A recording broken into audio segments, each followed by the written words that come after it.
These days will rule from Kolkata. Oh, wow, That's a strong. But I must tell you that, like I was telling Suchita also, that women founders are like an extinct species, like a rare species, but we're not getting extinct. I was telling you this is the first time in 2019 that there are more women founders than last year globally, but yet the percentage is less than 2%. Of the startups are co-founded, not even just founded, co-founded by women. So there is a problem here. That's what I think we need to address. That's what we do, and that's what I was talking to Women Innovator. We are going to colleges, we are going to schools, we are talking to incubation cells, we are talking to the girls to come out to be brave. I mean, you are creators by nature, so what stops you from creating and solving problems, be it with technology, be it with a social cause, be it as a professional. So that encouragement is becoming a very critical part of every conversation today. And while we are capable, while we are aspirational, we don't reach those places. In fact, I was telling her, I had a very, very different, peculiar discussion yesterday.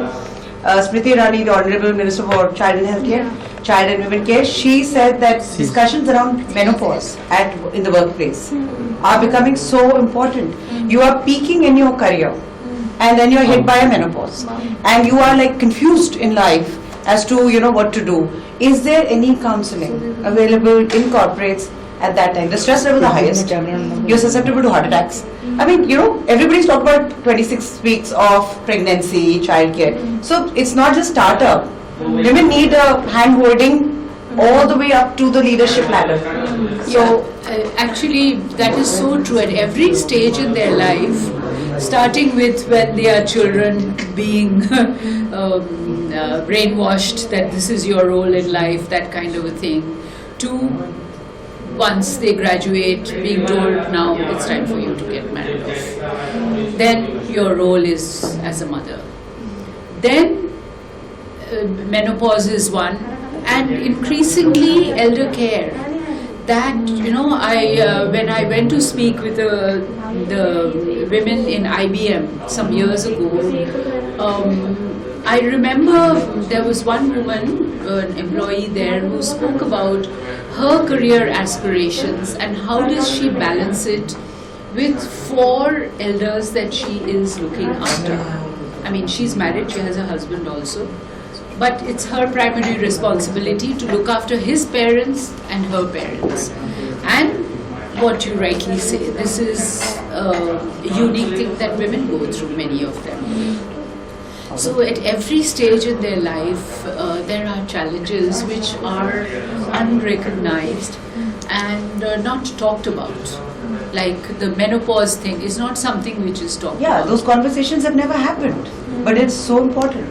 And the other roles are also not talked about because it's naturally your responsibility as a daughter-in-law, as a daughter, as a mother. So, what's the big deal? So, it's interesting to hear this because and sort of what I do is a little, I may be somebody who is sticking out a neck in a conference like this, but I would love to know what you're doing. Yeah, exactly. Your new avatar. Yeah. I knew her in her earlier avatar. Yeah, the earlier avatar of USAID and the social impact world. 3 years back, I founded the company. We're essentially a business intelligence firm. So we look at data. That's all we do. Currently, I think we're looking at about 30,000 companies, big and small, starting up, sinking down, all of them. And then, now what you normally see amongst data platforms is that business intelligence, decision making, is done on financial data. Standalone financial data is empowering all business decisions. Over the past few years, I think there's been an increasing conversation on what we call ESG data, environment, social governance data, and which is essentially because a lot of conversation around climate change has become the norm of the... A lot of mandates are there. Yeah, a lot of mandates. And of course, the UN-driven goals have played their own role. But what is still happening in silos is these conversations. So the moment we talk gender, the moment we talk diversity, our brain flips and things move. Yeah, and we've been wondering from the beginning, why is this? why is diversity a women conversation? Exactly. Yeah. No, it's not. And, it's not. Diversity is it's- LGBTs. Diversity is everything. No, not only that. This I recognized when I started the Diversity and Inclusion Initiative at NASSCOM, and then, we did the corporate awards and all that. Diversity is women, and it is to be talked about with women only, and it does not involve the men.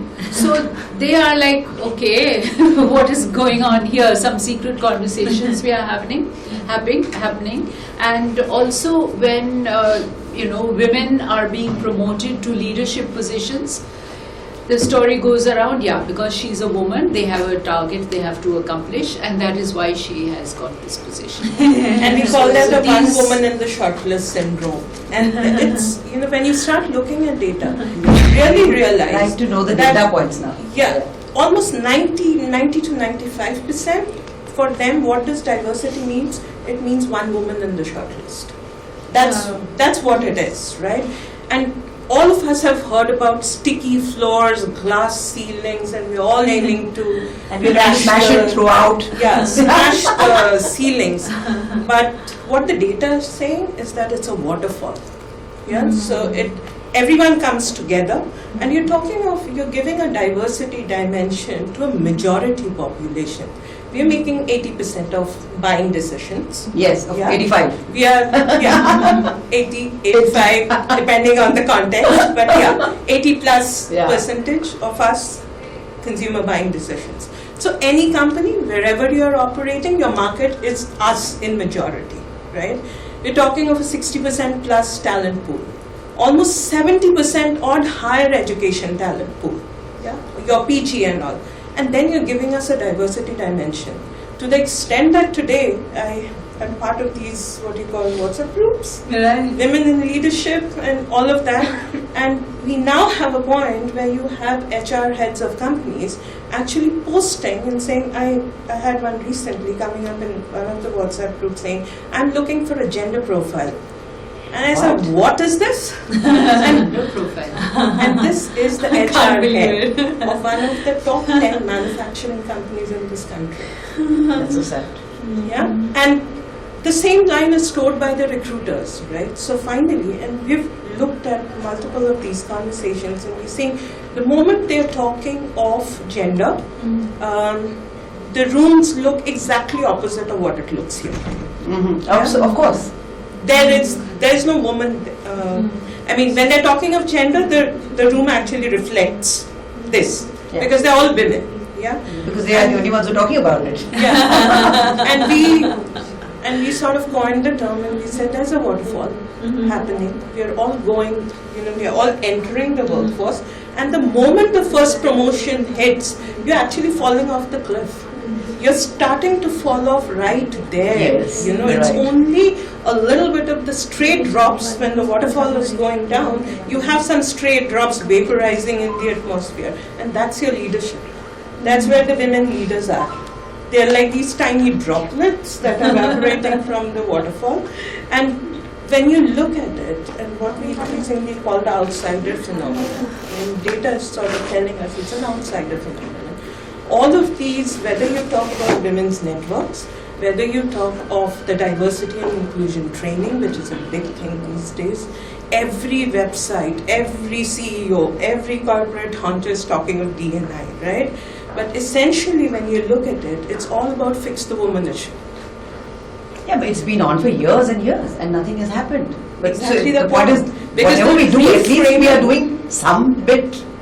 The point is, you're talking, and that's where I differ from the discourse that is going on, is that you're always talking to the outsiders. We are outsiders. We are not in the room, not on the table, because that is still controlled by men.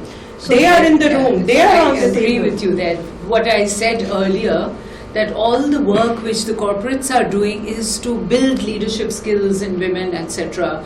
And men were excluded from that. Exactly. So what I would suggest to them is that you should have conversations with everyone, understand the perspectives of each, and see how a dialogue happens and one supports the other. The premise has always been when managers ask you to be diverse, and I've had multiple conversations with, CEOs, CFOs, CTOs, essentially saying that, when you're bringing women into the leadership, there's a systematized way of self-replication. I want to see myself in the recruits that I'm bringing on, right?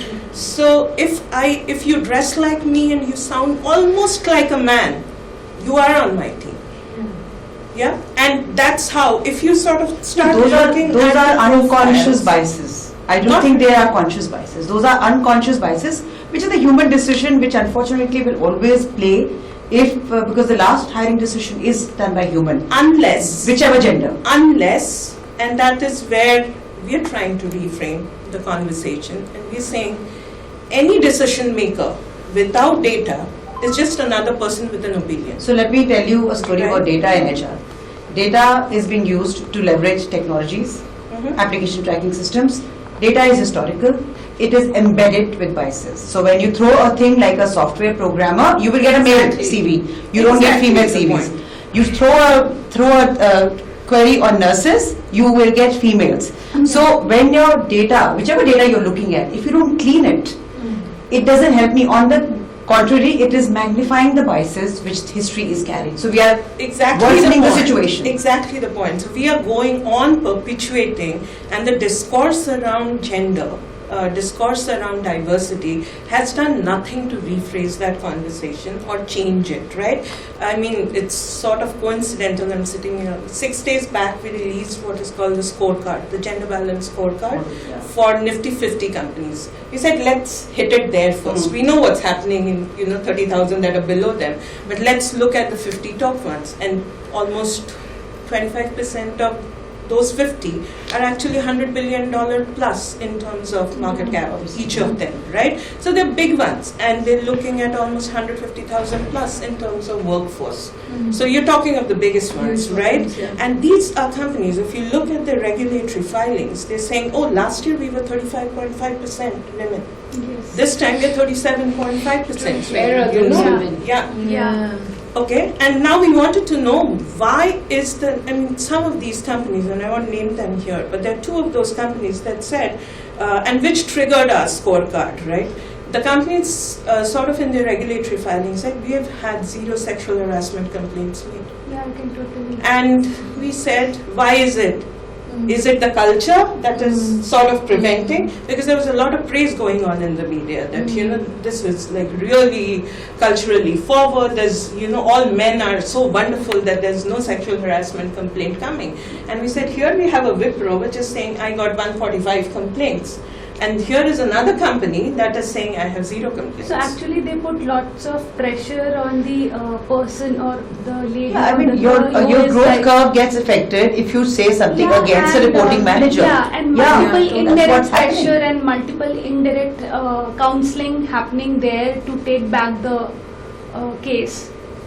All of that is happening, right? Yeah. But if I have to And there are advocate phases, this... there are like 4 to 5 phases of counseling, internal meetings, everything, and then you'll get a compensation, you might get a promotion, you might get... But take back the case. So that at the end of the year, we show that there are 0. Right. Yeah. So that points to another thing. It is the culture of the organization. Yes. It is the systems of the organization, and it is the leadership of the organization, right? So unless you deal with this triangle, what you're doing, your 37.5% workforce is actually part of that waterfall. Yeah. But tell me one thing, with this new generation, the Gen Z, our conversation is changing because they are different. They are definitely changing. Totally. I 10 years back I started my company, and even then it was almost like 10 years of corporate life, and each of us have seen 2 kinds of women. Forget about men here. Like, let's look at 2 kinds of women. I look at it like that. One who will get it no matter what, and the others who will think about everybody because they'll think about the family, husband, kids, whatever. I think both have a role to play, because it's good to have that part and it's good to have this part. we didn't have that ecosystem. We didn't have so many empowered women that time, which we have today. So I see that the first segment of women who are too empowered, like how you are, to enable and empower the second part. And I totally believe that nobody can stop you from getting what you want. It's the DNA you are wired with. And it's not that it's just an upbringing, or it's just a culture, or it's just a community, or it's just an education. Some of the women with the best of the education have just let it go.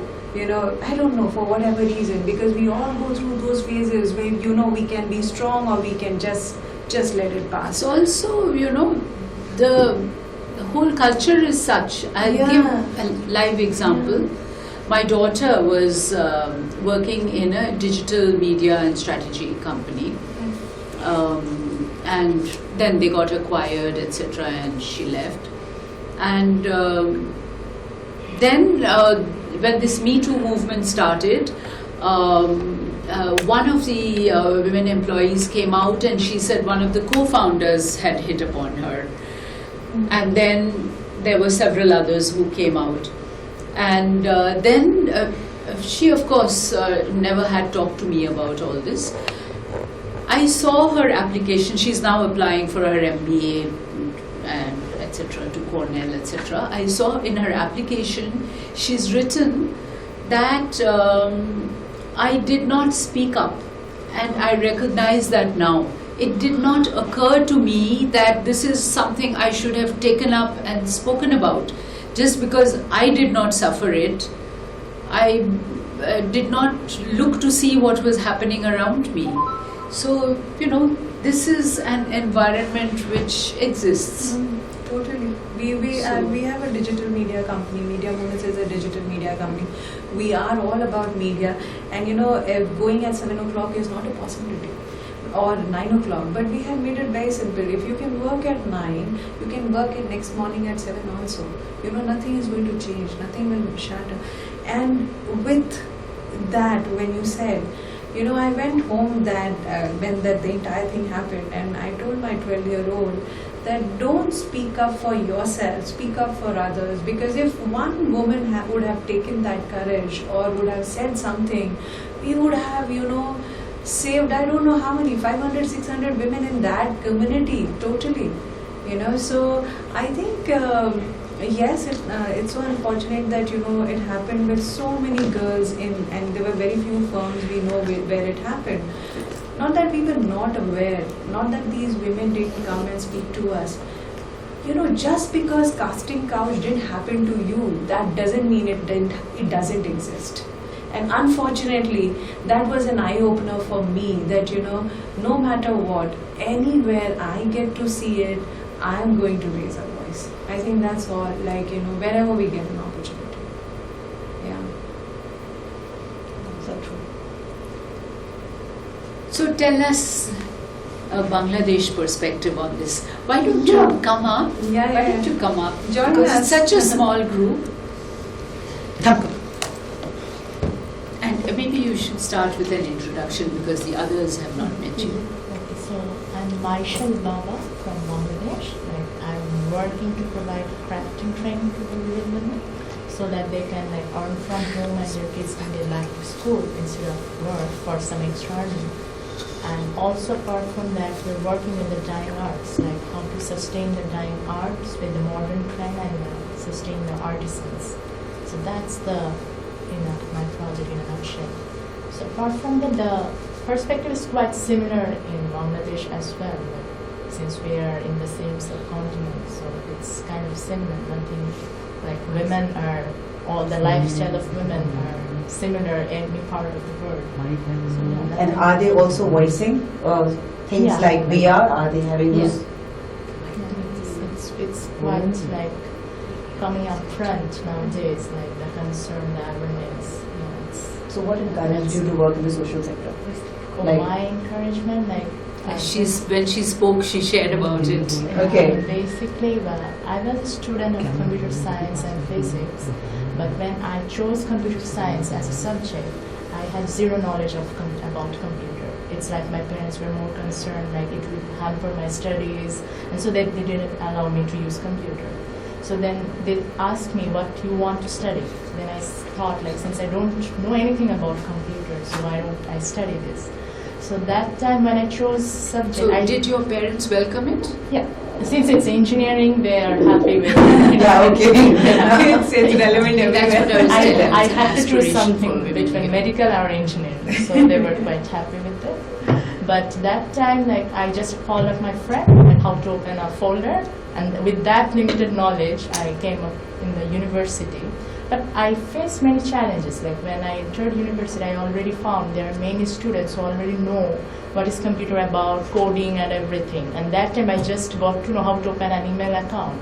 So that time I faced many criticisms, many appreciations. Like once in a lab, I suddenly asked, what is RGB? It's a red, green, blue, red. So I didn't know. So like everyone laughed at me. So that time, like when, and I was interested to be an astrophysicist as well. I did double major in physics as well. So that time I thought, like, despite of having so much possibilities, so much opportunities, I faced, like, it took me years to, like, get out from the insecurities. But what about the people who have no support, no possibilities? So, like, that thought, like, came up, okay, let's postpone my own dream and let's support other dreams. So the fact that you faced a challenge today has enabled so many other people. Yeah. I mean, what a blessing. It's beautiful. Yeah, that's true. Fantastic. And tell us about women entrepreneurs in Bangladesh. Women, Do you find a lot of them? yeah, it's increasing now. It's quite increasing, like even In in what the rural sectors are communities. But they're coming from about ITs now. Like I'm one of the team member of a champion of a smart city hackathon. It was a competition there with 3 of us friends. So quite like advancing. Recently I just got the news like a group of women like they won the robotics Olympiad in fact like global robotics Olympiad from Bangladesh. They're the champion. So even the sports, women are advancing much. Like in the cricket, rather than men, the women teams are quite advanced right now. Like they are Really? bringing cups and everything. Yeah, but do Men they are get the like women. sponsorships? That is the problem. Yes. The problem is you have to recognize it to Yeah. that level. That's Do they a do very those good sponsorships? thing, They yeah. don't. Yes. So that's what we have to change. Yeah. So we're working all together. I hope like someday. it will be No, more it will. I mean, recognized. we have to continue working. That's how I also feel. The fight is on. Let's hear something. Well, I'm Emma Schmein.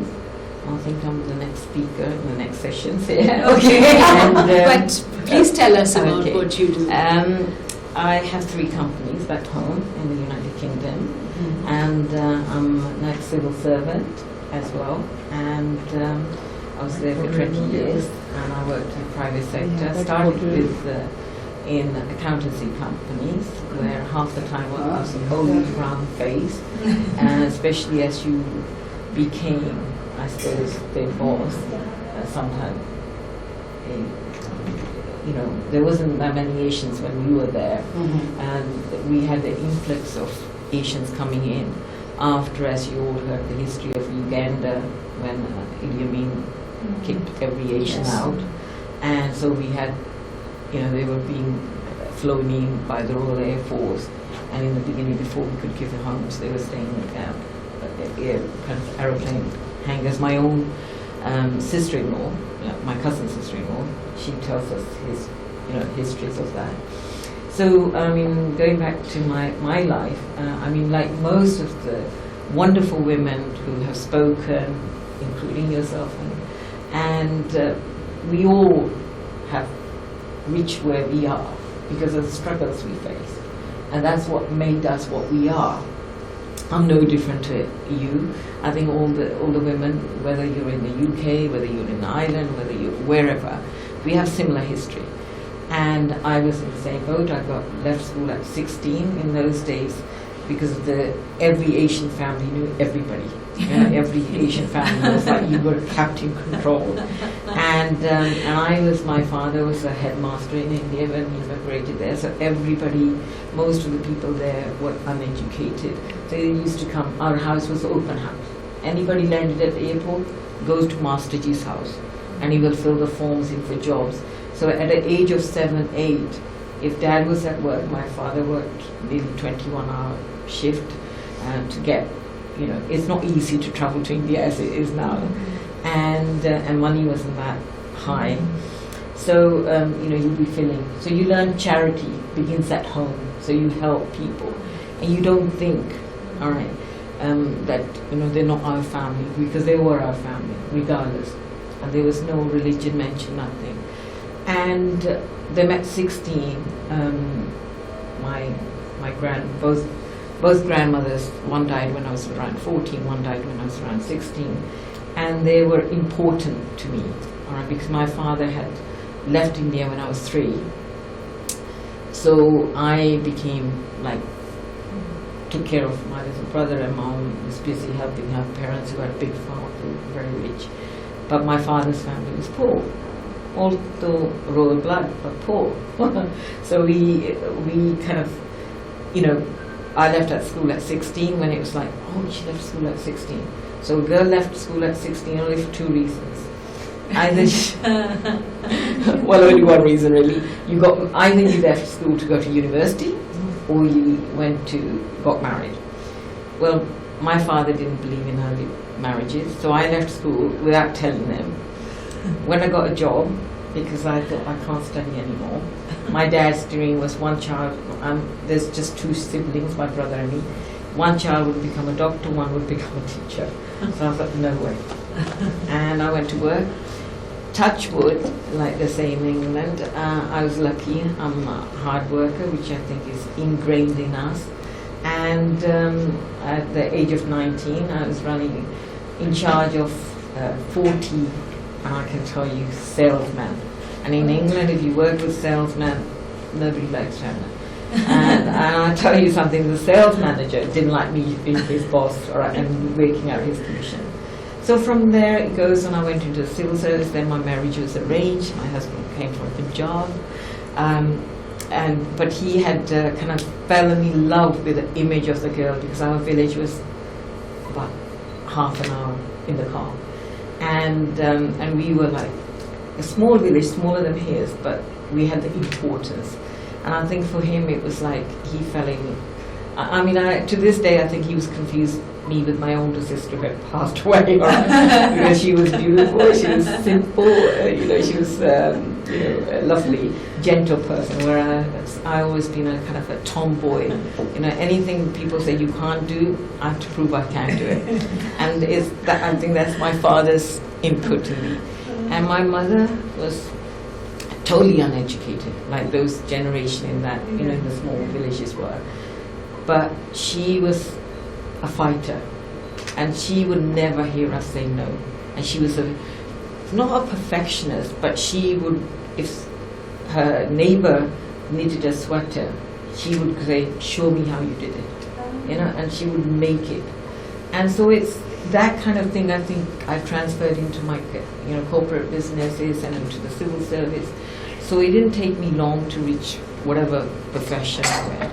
Unfortunately, my husband died when I was 26, leaving me with two daughters under 5. And there was one thing my father always said: you come to my house, you eat whatever's there, you do whatever you want, I am there, 110%. But if you want me to waste money, my hard-earned, to provide for different, because we have pizzas, we never ate out. Everything was home cooked till I started working. Those days. And I made sure my brother got spoiled. So I used to give him salary. My husband did as well. You treat it. But what I found is that I thought, hold on a minute. Both me and my husband had dreams. Like he would say, I want my daughters to be educated. Here, the day they're born, they're in the cars and they go, air conditioning, heating systems, everything. And you see, a lot of Indians still had this image in their mind: we are going to be kicked out of England.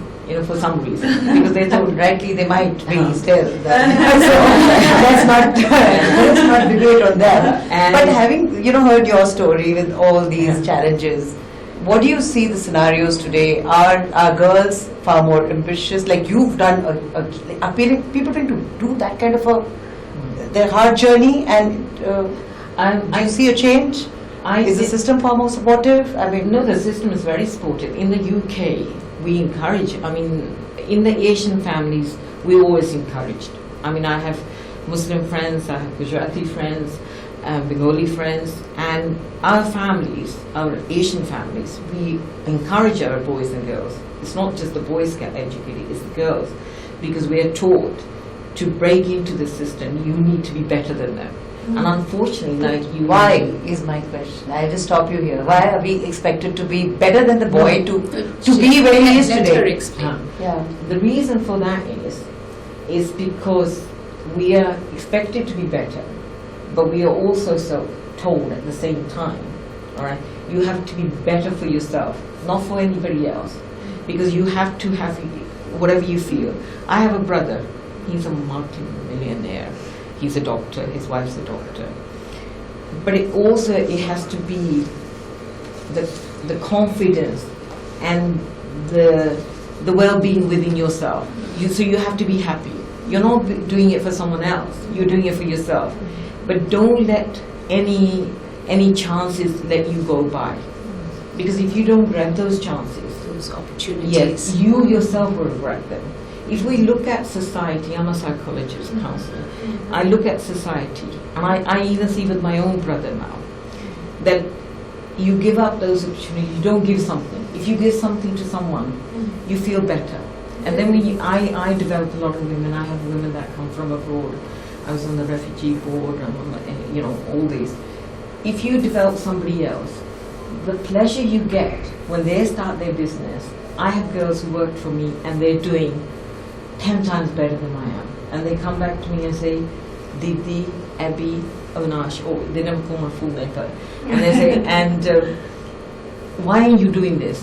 Why are you still stuck there? And I'll say, that is not I don't get pleasure from that. I get pleasure from this work.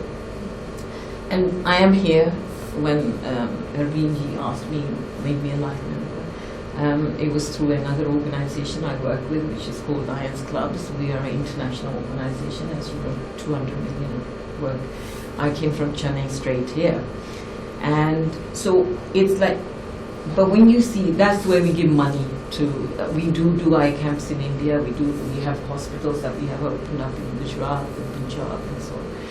But the pleasure I get is when I take an individual who says, and I've been told, or they have got it into their minds that they cannot succeed.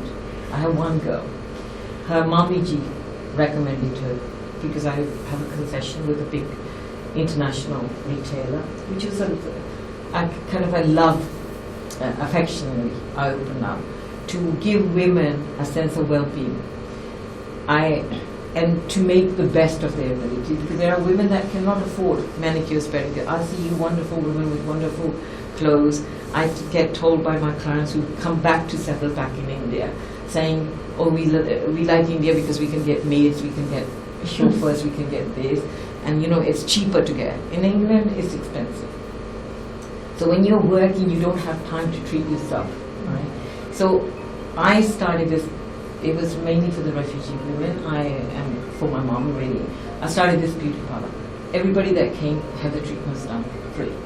Then we made it into a business. Like they say, business sometimes comes up, you take opportunities. And this particular girl, I was told she been sacked from, not sacked, people wouldn't pay her because they thought she was a bit slow in the brain. Nobody gave her a chance. Now she has 5 salons. Wow. She makes $500,000. And one thing she always says, she's got married, nobody told her, because she was told she's a limp. And in our culture still now, I'm sorry, I'm blaming Bollywood for here now. Yeah. You see, before, when Bollywood actresses used to be every size, you admire them. Now they're all like a Western, fit and everything. So even our girls, our boys, before the person did not look at what you were. They looked at your character. Now we are becoming more appearance. So she was rejected time and time. Her sister got married, her other sister got married. So now she man to man. Alright, he's not of the same as her, but but they love each other. Even the parents have come around. She's got a beautiful child. So for me, that is where I get the pleasure, that I made that person.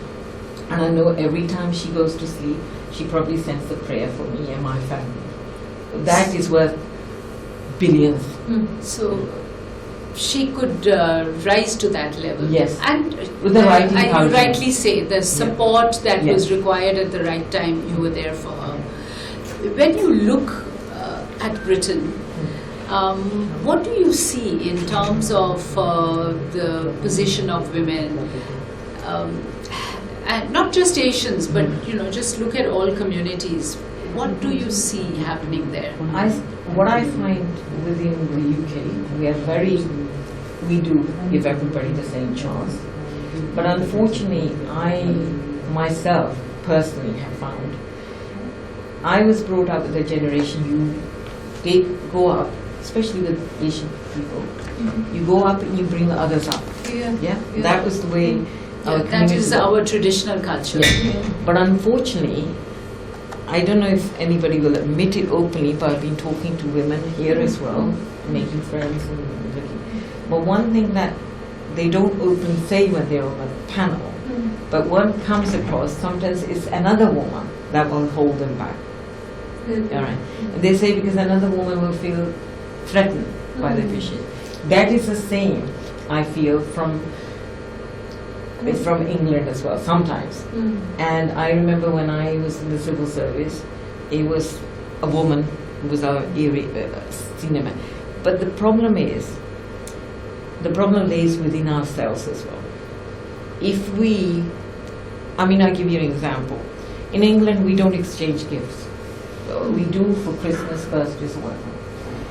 When we had, there's an area in London, Wembley, Ealing, South.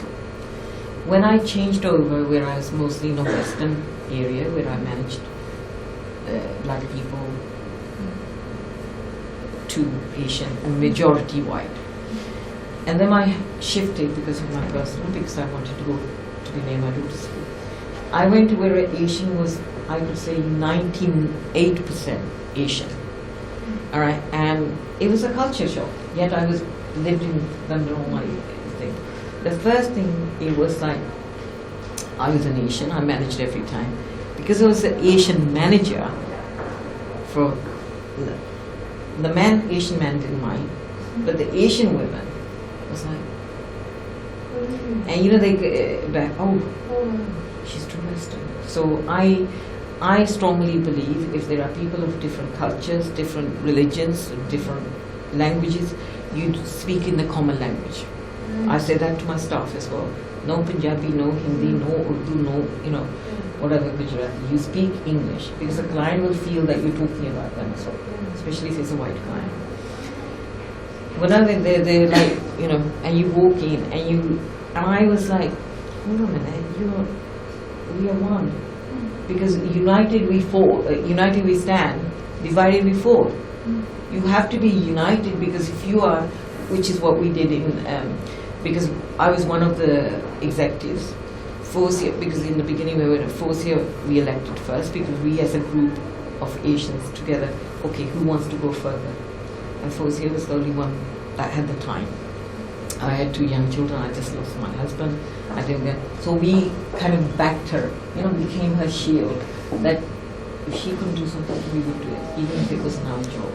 So the same so we promoted that. Because of that, 3-4 people came. So our region became multicolored. What you're saying, sorry to interrupt, I think there's a lesson for us in our current scenario of speaking a common language and mutual respect, which we are seeing less and less of in the world. It may be gender or whatever, but in every aspect of life, I think that is something that we are seeing less and less of. And Considering that we nation has so many languages, we definitely are way above the West, I would say, in adaptability and appreciating language. So that's But where I'm the not West, talking only of language. you know, I mean, I can understand, yeah, the diversity in culture also. Yeah, everything. diversity of everything. So, Attitudes, culture, language, religion. but I don't even status, know whether there is a West gender. and Eastern culture, to No. be honest now. The No. way things are fused, I mean, things are changing, that's all I can say. I don't think we can have a very big... The more things change, the more they remain the same. out my neck here. No, it's all about you, that's what carry ahead. No, but when you sort of look at it, you know, it's like if we look at business processes, I mean, all of you have run businesses, right? We quickly adapt to Yes. what we call business performance cultures, Yes. right? So if I hire a Brit CEO, Hmm. I'm essentially bringing the Brit way of doing business into my business. Yeah. If I'm hiring a Japanese, I probably want to understand his JIT mechanism and see how it can empower my business. But then when it comes to language, we all, and especially when it comes to gender, we try to be gender blind to be able to uniformize everything. Now the moment you do that, and that's pretty much what the data is saying, is that diversity does not mean that the woman looks like a man and behaves like a man. Exactly. Right? Diversity means you are taking me because I am a woman and I do a damn good job of being a woman. Yeah? Data has But- proved that, right? I think you have data points which can prove that if there is Which can diversity in the workforce, But the problem even in is, leadership, yeah, organizations are Successful performing better. companies. exactly. But the point is, you are within a system, and that's where systems and cultures become important. Because you are right now in a system where you're insiders who don't realize they are insiders and are marginalizing the outsiders who don't realize it. If you talk to them, you're very well-intentioned men, yeah? Except that they have this conditioning of being gender blind. So you end up, like you said, I throw a query, and then if I'm looking for a nurse, I get women. Yeah, If I'm looking for an artificial intelligence specialist, I'll get all men. Now, if that same CEO who is not marginalizing you unconsciously and would have said, no, I'm not looking for one woman in the short list, I'm looking for a balanced list. Yeah, if you're representing half the demography, then I need 50% women and 50% men in that list. So if you went out to 20 recruitment vendors and you made it mandatory that they will not submit a list unless there's a balanced list, you would automatically start getting more women there, because people will go out of the way to figure out even if there are 2 women out there doing that, which will sort of expand the network, and that's not what has happened.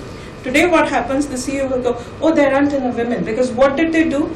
They went down to the recruiters and the vendors, who then said, who are the easiest ones? Because I have to finish it, right? I have a deadline to meet. So in 2 days, you have to turn a list back to me. And that list has 20 men, because Yeah, they I were mean, the what easiest to can the find. recruiter do? They right? also go to a vendor and they also have those CVs lying and they Now, also put it from the same You, database. as a CEO, can go up to stages and make those statements. So does that mean that women will not get hired? I mean, That's what It's that much harder. it is, so that's what. It is very hard, but and that's where we come from. We're saying you are not talking to the right She's people. telling us Yeah, we're how very much right. time do we have? Okay, so we back up with